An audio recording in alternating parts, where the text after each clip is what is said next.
ሰላም ጤና ይስጥልን ውድ የማንዱራ ቲዩብ ተከታታዮች ኢትዮጵያ ብቸኛውን የአፍሪካ ዋንጫ ያሸነፈችበት 60ኛ ዓመትን ምክንያት በማድረግ በትውስታ መልክ ያዘጋጀነውን ፕሮግራም እንደሚከተለው እናቀርብላችኋለን። እስከ ፕሮግራማችን ፍጻሜ አብራችሁን ቆዩ።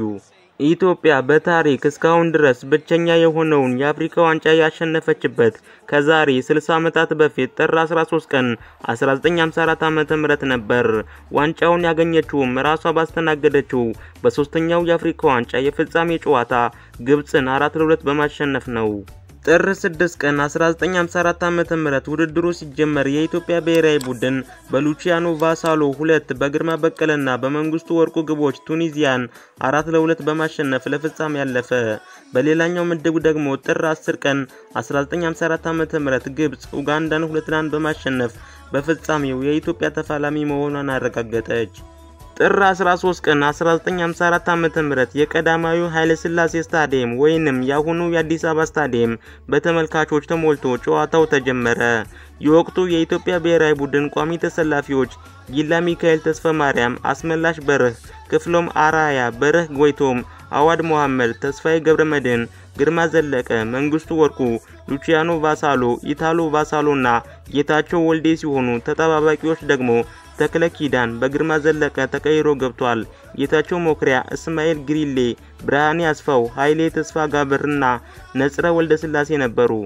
ጨዋታው በተጀመረ በ35ኛው ደቂቃ ግብጽ በአብዱል ፈታህ በደዊ ግብ መምራት ጀመረች። ግርማ ዘለቀን ቀይሮ የገባው ተክለ ኪዳን በ74ኛው ደቂቃ ኢትዮጵያን አቻ የምታደርግ ግብ አስቆጥሮ ደጋፊውን አስፈነጠዘው። ይሁን እንጂ ከሰከንዶች በኋላ ግብጽ በአብዱል ፈታህ በደዊ አማካኝነት ሌላ ግብ አስቆጥራ በድጋሚ መሪ መሆን ቻለችና የኢትዮጵያ ደጋፊዎች ደስታ ወደ ውጥረት ተቀየረ። አምበሉ ሉቺያኖ ቫሳሎ በ85ኛው ደቂቃ ወሳኝ ግብ አስቆጥሮ የቀዳማዊ ኃይለ ሥላሴ ስታዲየምን ዝምታ ነፍስ ዘራበት። መደበኛው የጨዋታ ጊዜ 2-2 በሆነ አቻ ውጤት በመጠናቀቁ ጨዋታው ወደ ተጨማሪ ሰዓት አመራ። በ101ኛው ደቂቃ ላይ ኢታሎ ቫሳሎ ለኢትዮጵያ ሶስተኛ ጎል አስቆጠረ።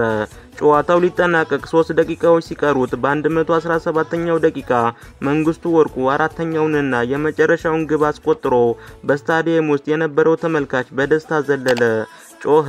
ጨዋታውም 4-2 በሆነ ውጤት በኢትዮጵያ አሸናፊነት ተጠናቀቀ።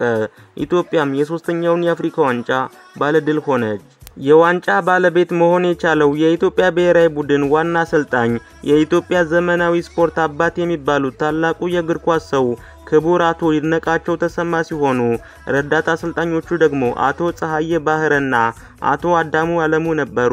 ጥላሁን እሸቴ ደግሞ የቡድኑ ወጌሻ ወይንም ሐኪም ሆነው አገልግለዋል። የውድድሩ ከፍተኛ ወይንም ኮከብ ግብ አስቆጣሪዎች የኢትዮጵያ ብሔራዊ ቡድን አምበሉ ሉቺያኖ ቫሳሎና የግብጹ አብዱል ፈታህ በደዊ ሲሆኑ ያንዳንዳቸው 3 ጎሎችን አስቆጥረዋል። የውድድሩ ኮከብ ተጫዋች ሆኖ የተመረጠው ደግሞ ዝነኛው የኢትዮጵያ ብሔራዊ ቡድን ተጫዋቹ መንግስቱ ወርቁ ነበር። ከማንዱራ ቲዩብ ለዛሬ ያዘጋጀንላችሁ ፕሮግራም ይህንን ይመስል ነበር። ፕሮግራሙን አዘጋጅቼ ያቀረብኩላችሁ እኔ ቸርነት ደሳለኝ ነበርኩኝ። ሰላም።